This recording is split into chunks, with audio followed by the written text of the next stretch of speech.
اور تیسرے نمبر پہ الا بحق الاسلام کیا ہے؟ اگر کوئی شادی شدہ ہے، اس کی ایک دفعہ شادی ہوئی تھی،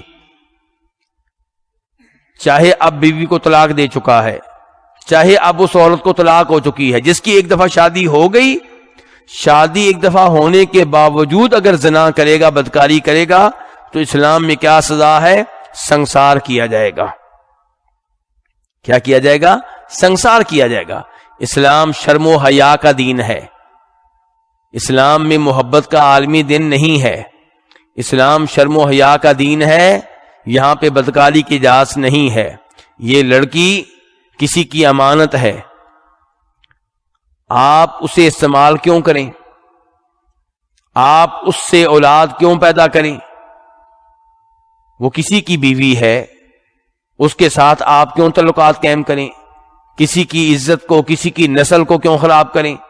تو اس لیے ایسے آدمی کی سزا کیا ہے کہ اسے بھی سنسار کیا جائے کہ اس کی شادی ہوئی، شادی کا اس نے لطف لے لیا، مزہ لے لیا، پھر بھی وہ اس طرح کے غلط کام کرتا ہے تو اسے سنسار کیا جائے گا۔